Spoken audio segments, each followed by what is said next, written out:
Assalamualaikum warahmatullahi wabarakatuh. Selamat pagi. Saya mahasiswa Dina Dwi Banawati SK, mahasiswa PPG dalam jabatan Angkatan 3 tahun 2021, bidang studi keperawatan. Hari ini saya akan melaksanakan uji kinerja pada hari Senin tanggal 18 Oktober 2021 di SMK Kesehatan Airlangga, Kota Balikpapan, Provinsi Kalimantan Timur. Siap, beri salam. Waalaikumsalam warahmatullahi wabarakatuh. Selamat pagi juga anak-anak. Gimana kabarnya hari ini? Baik, Bu. Alhamdulillah. Baik, sebelum kita memulai pelajaran, alangkah lebih baiknya kita awali dengan berdoa. Silakan Ahmad untuk memimpin doa terlebih dahulu. Baik teman-teman, sebelum kita memulai pelajaran, marilah kita berdoa menurut agama kepercayaan masing-masing. Berdoa dimulai. Berdoa selesai. Terima kasih Ahmad. Baik, hari ini siapa yang tidak turun hari ini? Lengkap Bu, masuk semua. Iya, alhamdulillah sehat semuanya ya. Sehat Bu. Apa hari ini sudah siap belajar dengan Ibu? Ya, Bu. Ya, ditunjukkan dulu bukunya. Iya, alhamdulillah ya. Baik, sebelum Ibu memulai pembelajaran hari ini, Ibu mau cek dulu nih seragamnya ya, kelengkapannya. Ya, silakan dibuka dulu. Iya. Ya, alhamdulillah sudah lengkap semuanya ya. Nah, Ibu selalu mengingatkan agar selalu mematuhi protokol kesehatan ya. Di depan kalian sudah tersedia hand sanitizer, jadi kalau misalnya habis pegang sesuatu silakan dipakai. Baik, Bu. Baik anak-anak, apakah ada yang masih ingat materi minggu lalu tentang apa? Ya, silakan siapa yang ingin menyampaikan pembelajaran tentang minggu lalu? Saya Bu, alat-alat pemeriksaan sistem pernafasan dan alat bantu pernafasan. Apa saja alat-alatnya?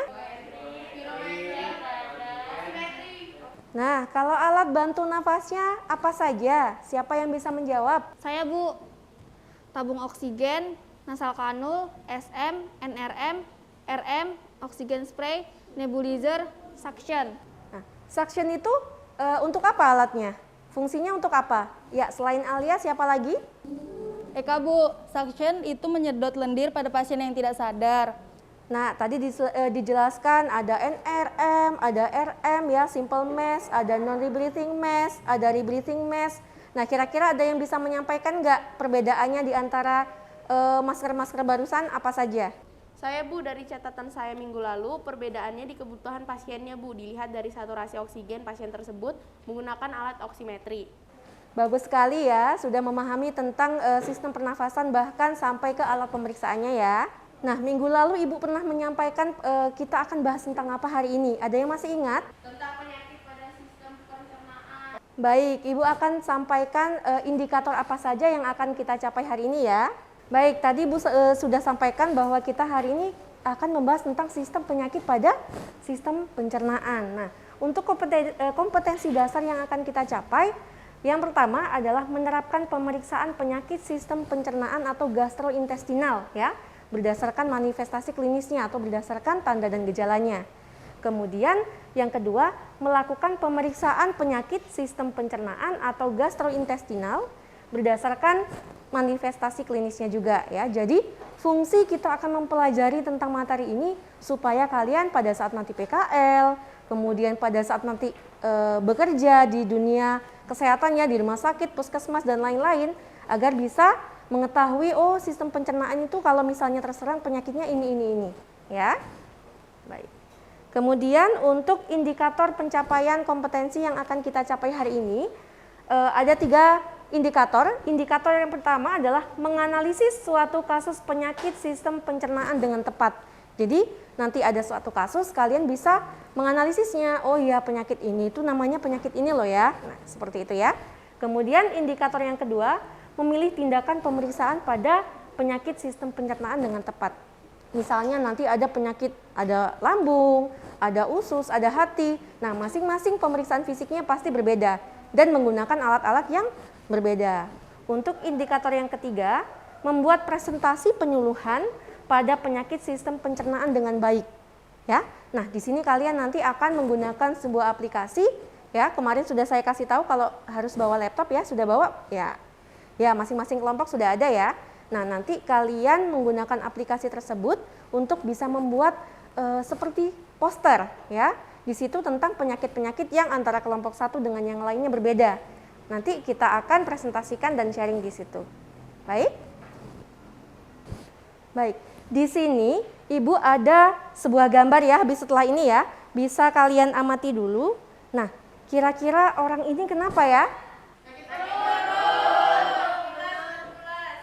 Ya. Nah, setelah kalian amati di sini dia pegang apa ini ya? Berarti bermasalah pada sistem apanya?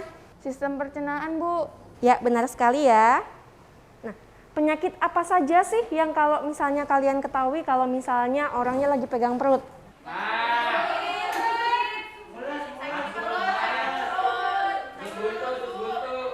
Ya, benar sekali. Ya, ada sembelit, ada emah ya, ada diare ya. Sakit liver termasuk nggak, Bu? Oke, sekarang Ibu tanya, organ liver itu organ apa? Sistem apa? Hati. Terus hati itu termasuk pada sistem pencernaan atau bukan? Termasuk, Bu. Baik, kita akan bahas ya, organ apa saja yang terserang pada sistem pencernaan. Kemudian, organ apa saja yang terserang pada sistem pencernaan ya. Jadi kita khusus membahas tentang sistem pencernaan. Ada organ apa saja? Saya, Bu, Evi. Usus dan lambung, Bu. Apakah itu saja? Apakah ada yang bisa menyampaikan pendapatnya lagi?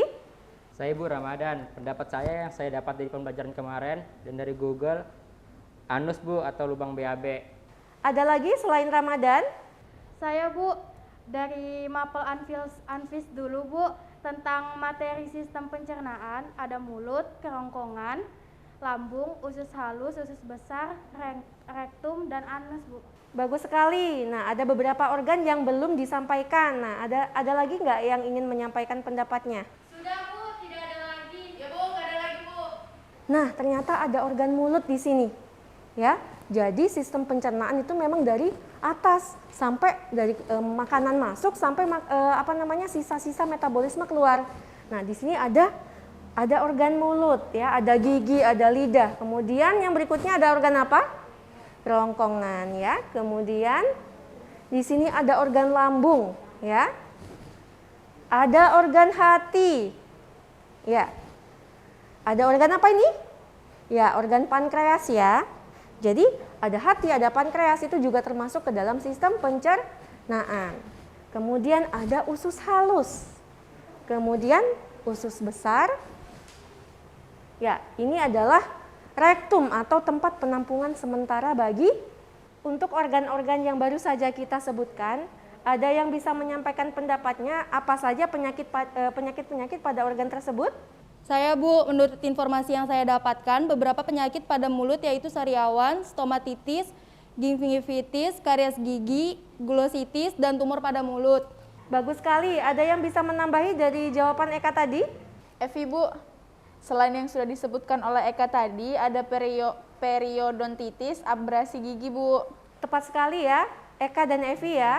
Di sini kalian bisa mencari dari sumber apapun ya, dari internet, dari buku ya, dari sumber apapun ya. Kemudian di sini selanjutnya kita akan bahas tentang penyakit yang berikutnya ya, tentang kerongkongan. Ada yang bisa menyampaikan pendapatnya? Penyakit apa saja yang muncul pada organ kerongkongan? Saya Bu, Tiara. Dari informasi yang saya dapatkan, ada tosnilitis, vagingitis, laryngitis, epiglotis, sama esofagitis. Oke, bagus sekali ya jawaban Tiara ya. Jadi di dalam satu organ itu banyak sekali nama penyakitnya ya, atau penyakit-penyakit yang diserang oleh organ tersebut. Nah, untuk selanjutnya organ lambung. Ini biasanya paling banyak sekali keluhan pada organ tersebut. Apa saja ya penyakit yang menyerang pada organ lambung? Ada yang bisa menyampaikan pendapatnya? Apalagi selain mah, pakai bahasa medis ya. Di sini bisa cari referensi dari internet juga boleh. Yuk, yang bisa menemukan jawabannya langsung bisa disampaikan pendapatnya ya. Saya Ibu, saya ingin menjawab. Tadi saya mencari di internet yang ada 6 penyakit Bu. Yang pertama itu adalah gastritis. Gastritis itu Bu radang pada lambung. Yang kedua itu dyspepsia, itu rasa tidak nyaman pada perut. Nah, ada juga Bu yang namanya GERD. GERD adalah singkatan dari gastroesophageal reflux atau disease. itu merupakan asam lambung kita yang meningkat. Habis itu ada juga Bu, gastroenteritis, itu diare, dan yang terakhir tukak lambung. Jadi tukak lambung itu Bu, ada luka pada area lambung kita Bu. Itu saja yang saya dapatkan dari Google Ibu. Terima kasih. Oke, bagus sekali ya Ahmad ya. Jadi ada banyak sekali penyakit-penyakit pada organ lambung. Nah, sekarang berikutnya ada organ hati. Ya, penyakit pada organ hati apa saja? Siapa yang bisa menyampaikan pendapatnya? Hepatitis, Bu. Bagus sekali ya, Sherin ya. Jadi ada liver tadi ya. Nah, bahasa medisnya itu adalah hepatitis ya. Kemudian selain hepatitis apa lagi? Ajeng, Bu. Ada sirosis, kanker hati, hemokromatosis, abses hati, dan hepatomegali.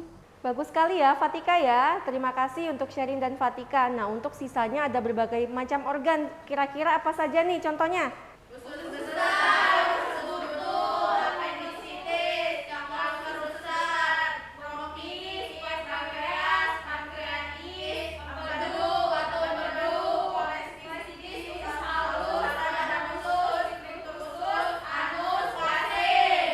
Bagus sekali semuanya ya. Nah, berikutnya gambar ini, ada muncul gambar ini. Ini kira-kira orangnya kenapa ya? Ada yang tahu? Diare, Bu. Bahasa medisnya diare apa tadi? Sampai di sini ada yang ingin ditanyakan anak-anak tentang penyakit pada sistem pencernaan. Saya, Bu. Saya ingin bertanya, Bu. Saudara saya pernah appendicitis, Bu. Itu kira-kira apakah bisa kambuh lagi atau bagaimana, Bu? Baik, bagus sekali ya pertanyaan dari Evi ya. Kira-kira ada pendapat dari teman-temannya dulu ini yang mau jawab kasus yang terjadi sama saudaranya Evi. Saya Bu, menurut pendapat saya tidak bisa kambuh Bu karena organ apendik atau umbai cacingnya sudah dipotong saat operasi Bu. Jadi sudah tidak bisa kambuh lagi karena sudah tidak ada organnya lagi. Terima kasih Delvi atas pendapatnya. Apakah ada pendapat yang lainnya? Siapa tahu ada yang berbeda pendapat dengan Elvi? Saya, Bu, kalau pendapat saya berbanding terbalik dengan Delvi, Bu. Menurut informasi yang saya dapatkan, pada dasarnya peluang untuk radang usus buntu kambuh lagi cukup kecil karena bagian usus tersebut telah dihilangkan dari tubuh. Namun, bukan berarti tidak ada kemungkinannya sama sekali. Sebenarnya kondisi ini termasuk ke dalam komplikasi yang bisa saja muncul setelah appendiktomi berhasil dilakukan.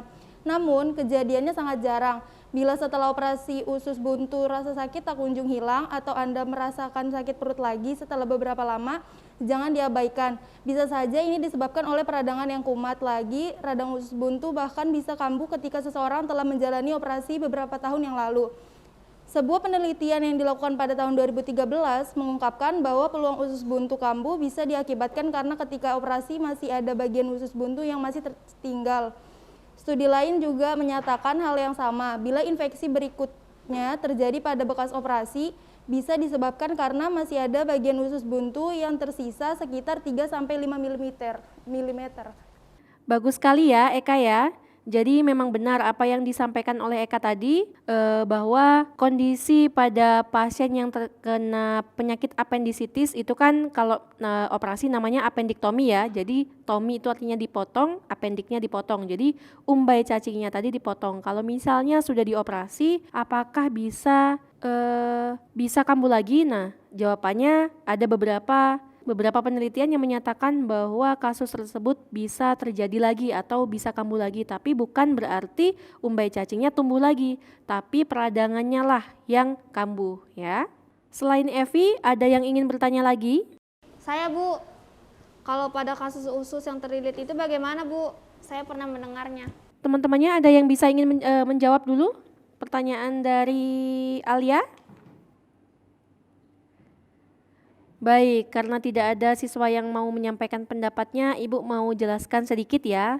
Jadi kasus yang terjadi pada yang disampaikan Alia tadi tentang usus yang terlilit itu namanya intussusepsi ya. Intussusepsi itu adalah kondisi di mana sebagian usus terlipat dan menyusup ke dalam bagian usus lainnya yang mengakibatkan penyumbatan di dalam usus atau obstruksi usus.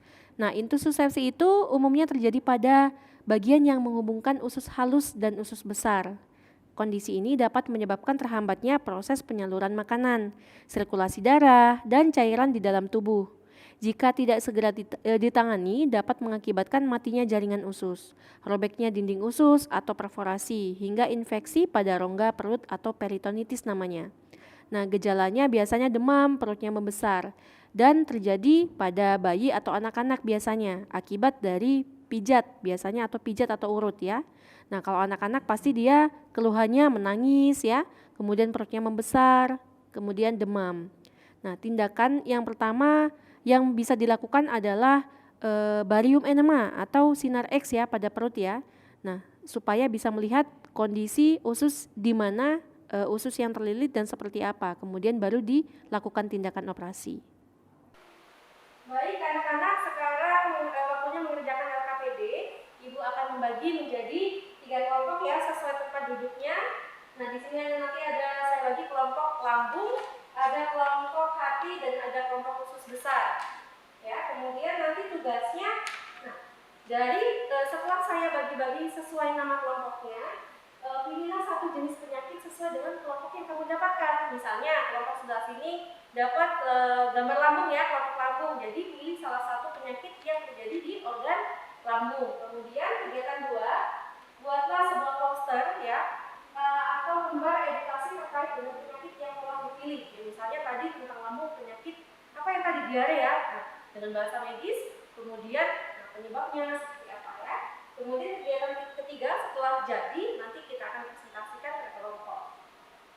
Nah, di sini apa saja yang dimasukkan ke dalam poster? Di sini ada misalnya pengertian dari penyakitnya, ada penyebab penyakitnya, tanda dan gejala penyakit, kemudian pemeriksaan seperti apa dan penata laksanaan atau pengobatannya. Nah, di sini ada beberapa contoh poster. Nah, boleh dibikin semenarik mungkin ya, lebih mencolok, lebih bagus karena lebih tertarik untuk dilihat dan dibaca. Contoh gambarnya ya. Ini kelompok yang sebelah sini ya, 1, 2, 3, 4. Saya namakan kelompok lambung. Jadi penyakit lambung ya nanti yang dibahas ya. Untuk kelompok sebelah sini, kelompok usus besar 3 orang ya. Jadi cari penyakit pada usus besar. Kemudian untuk yang 1, 2, 3, 4. Jadi satu kelompok, kelompok hati ya. Jadi cari penyakit tentang organ penyakit hati.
Baik anak-anak, waktu diskusi untuk mengerjakan LKPD-nya sudah selesai. Jadi silakan untuk masing-masing kelompok bisa menyampaikan presentasinya.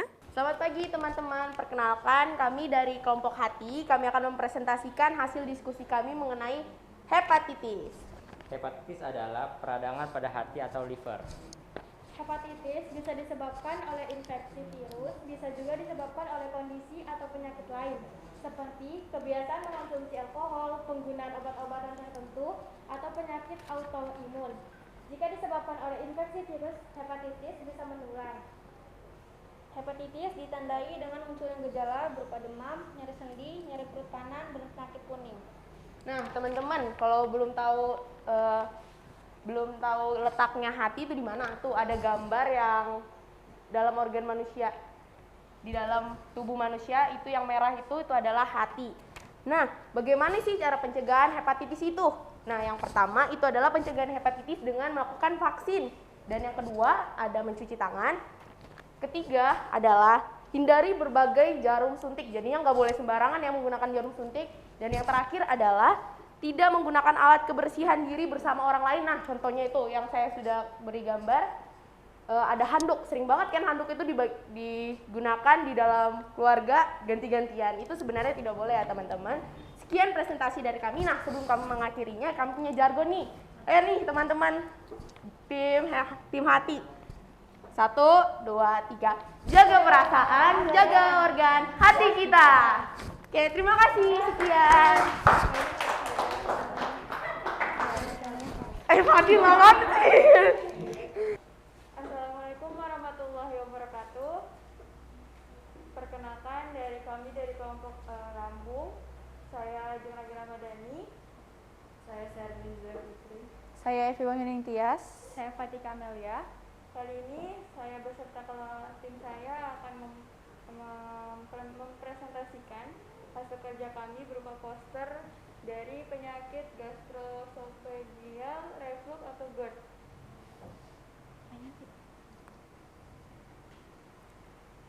GERD adalah sebuah penyakit pencernaan yang mana asam lambung atau empedu mengiritasi lapisan dalam saluran makanan. Nah, gejala GERD itu apa aja sih? Yang pertama, itu ada fans berat, makanan olahan tepung dan dairy. Yang kedua ada gorengan is for life. Nah, jadi buat teman-teman yang suka makan gorengan tuh sebaiknya tuh dihindarin gitu, dikurangin gitu. Soalnya itu bisa menyebabkan penyakit GERD. Nah, yang ketiga jarang atau malas makan sayur dan buah. Nah, ini pasti di kalangan kita tuh banyak banget yang kayak jarang banget makan sayuran dan buah. Nah, itu kan sebenarnya nggak bagus gitu ya buat lambung kita. Nah, yang keempat ngemil. Nah, pasti teman-teman di sini tuh suka banget sama yang namanya ngemil. Apalagi kalau sambil nonton drakor kan pasti seneng banget tuh. Nah, sebaiknya kalau misalnya ngemil itu sewajarnya aja, jangan terlalu banyak, jangan terlalu berlebihan lah. Terus yang kelima ada makan buru-buru atau sambil ngobrol. Nah, itu nggak baik ya teman-teman, soalnya kayak nggak lancar di saluran pencernaan kita. Nah, yang keenam ada setelah makan berat langsung tiduran. Nah, ini pasti kayak kebiasaan kalau misalnya cowok-cowok maupun cewek-cewek habis makan tuh pasti langsung rebahan. Terus yang terakhir ada posisi duduk bungkuk atau tidak tegap. Nah, itu nggak bagus juga. Jadi pokoknya semuanya itu kayak yang sewajarnya aja lah, jangan yang terlalu berlebihan karena nggak baik juga bisa menyebabkan penyakit GERD. Selanjutnya, Cara mencegah GERD itu gimana sih? Yang pertama, minum 1-2 gelas air mineral. Yang kedua, posisi badan tegak. Yang ketiga, nafas perlahan dan teratur. Yang keempat, minum air hangat sama chia seeds. Yang kelima, rajin minum jus sayur atau buah tanpa gula. Yang terakhir, hindari obat pereda nyeri, teh, kopi, dan minuman manis lain. Saya kira segini saja yang dapat kelompok kami sampaikan. Kurang lebihnya mohon maaf. Assalamualaikum warahmatullahi wabarakatuh. waalaikumsalam. Terima kasih. Selamat siang semuanya. Kami dari kelompok usus besar akan menjelaskan penyakit-penyakit apa aja sih pada usus besar tuh. Nah, penyakit pada usus besar tuh sangat banyak. Salah satunya ada diare, pendarahan usus besar, kanker usus besar, polip usus besar, dan diverkulitis. Nah, tapi kali ini kami hanya membahas salah satunya, yaitu diverkulitis. Diverkulitis itu apa sih? Diverkulitis itu adalah peradangan atau infeksi pada satu atau lebih kantong kecil di saluran pencernaan, lebih tepatnya di usus besar. Nah, diverkulitis itu bagaimana proses terjadinya, kenapa bisa terjadi diverkulitis. Jadi pertama-tama tuh ada yang namanya diverkula. Diverkula itu adalah bentolan kecil pada usus yang muncul secara tiba-tiba, tapi tidak biasanya tuh pada usia 40 tahun ke atas. Jadi kemungkinan pada usia kalian sekarang ini tidak ada diverkula. Dan juga tapi bukan berarti usia kalian yang masih lansia tidak bisa terkena diverkula ini. Diverkula juga bisa tumbuh jika kita jarang mengonsumsi makanan yang mengandung serat tinggi seperti sayur dan buah. Kondisi terbentuknya diverkula pada usus besar ini disebut diverkulosis. Diverkulosis ini bukanlah kondisi yang berbahaya atau bisa dibilang mematikan. Dan sebagian besar kondisi atau proses terjadinya diverkula ini tidak disertai dengan gejala. Jadi diverkulitis ini terjadi ketika diverkula tersebut sudah muncul. Selanjutnya akan dilanjutkan oleh Tiara, silahkan. Jadi penyebab diverkulitis itu adalah kondisi yang diduga terjadi akibat feses atau makanan yang tidak tercerna dengan baik terjebak di dalam divertikula dan menyumbat di divertikula tersebut. Nah, selain itu faktor-faktornya tuh juga ada yang membuat semakin tinggi faktor terjadinya diverkulitis ini. Yang pertama adalah faktor usia, yang kedua faktor genetik, yang ketiga obesitas, yang keempat diet rendah makanan yang mengandung serat, yang kelima pastinya merokok, dan yang terakhir adalah kurangnya olahraga. Untuk gejalanya sendiri, biasanya pengidap atau pasien diverkulitis ini dia merasakan nyeri pada area abdomennya atau area perutnya sini, suhu tubuhnya tinggi atau bisa disebut demam, dia mual-mual, dan juga perubahan kebiasaan buang air besar yang biasanya sehari sekali atau 2 kali, kali ini bisa jadi 3 kali atau bahkan menurun tidak buang air besar selama beberapa hari. Nah, untuk penanganannya seperti apa sih? Untuk penanganannya akan dilanjutkan oleh Eka, silahkan. Penanganan diverkulitis. Yang pertama, infus cairan dan nutrisi. Yang kedua, antibiota suntik untuk mengobati infeksi. Yang ketiga, yang GT. Selang ini biasanya diberikan untuk pemberian makanan. Yang keempat, ada operasi. Baik, itu saja. Baik, itu saja penyakit pada usus besar dari kami. Kami ada slogan nih. Ayo sama-sama. 1, 2, 3. Lindungi ususmu untuk kesehatan diri sendiri. Terima kasih semuanya. Selamat siang. Luar biasa sekali ya, dari kelompok lambung, dari kelompok usus besar, sama kelompok hati. Luar biasa sekali untuk presentasi dan hostnya ya. Sangat menarik sekali. Di sini tadi ada kasus hepatitis, ada divertikulitis, ada GERD ya. Jadi biar kita tahu semuanya ya tentang penyakit-penyakit yang terjadi oleh pasien-pasien yang sering di rumah sakit ya. Kemudian pengobatannya seperti apa biar kita tahu juga. Oke, tadi juga ada yel-yelnya, sangat menarik dan kreatif sekali ya. Nah, baik, sekarang sudah sampai di akhir pembelajaran. Nah, kira-kira ada yang bisa menyampaikan kesimpulan kita hari ini? Saya Bu, untuk materi hari ini kita mempelajari tentang penyakit pada sistem pencernaan dari organ-organnya sampai ke nama-nama penyakitnya menggunakan bahasa medis, serta mengetahui tentang penyakit gastroenteritis atau diare dari penyebab gejala pemeriksaannya serta pengobatannya. Bagus sekali Delvi, ada yang ingin menambahkan lagi? Saya Bu, tadi kita juga mengetahui banyak hal-hal baru terkait nama-nama penyakit yang sebelumnya kita belum tahu Bu. Jadi banyak sekali penyakit yang tadi sudah saya sebutkan dan yang lain sebutkan, serta yang Ibu jelaskan Ibu. Terima kasih Bu. Baik, terima kasih Ahmad ya dan Delvi ya sudah menyampaikan kesimpulan pembelajaran kita hari ini ya. Oke, selanjutnya Ibu mau tahu nih tentang pendapatnya ya. Pada saat Ibu mengajar ini seperti apa? Apakah membosankan atau seperti apa? Baik, untuk yang sudah menjawab sangat aktif ya, kemudian ada beberapa yang belum menjawab, nggak usah berkecil hati, kita akan tetap belajar terus ya. Bagi yang sudah aktif tetap dipertahankan ya. Nah, berikutnya untuk penilaian pengetahuan, seperti biasa Ibu akan mengirimkan sebuah link ya, tes pengetahuannya menggunakan aplikasi Quizy seperti biasa, nanti akan Ibu share di grup kelas, nanti bisa dikerjakan. Saya kasih waktu sangat panjang sekali, jadi harus hati-hati biar nilainya maksimal ya. Saya buka dari kita pulang sekolah ya, dari jam 2 sampai jam 9 malam. Jadi harus hati-hati karena saya hanya buka untuk 1 kali menjawab saja. Siap, Bu. berakhir pembelajarannya, alangkah lebih baiknya kita tutup kegiatan hari ini dengan berdoa. Silakan dipimpin oleh Ahmad. Baik teman-teman, sebelum kita pulang, marilah kita berdoa menurut agama kepercayaan masing-masing. Berdoa dimulai. Berdoa selesai. Siap, beri salam.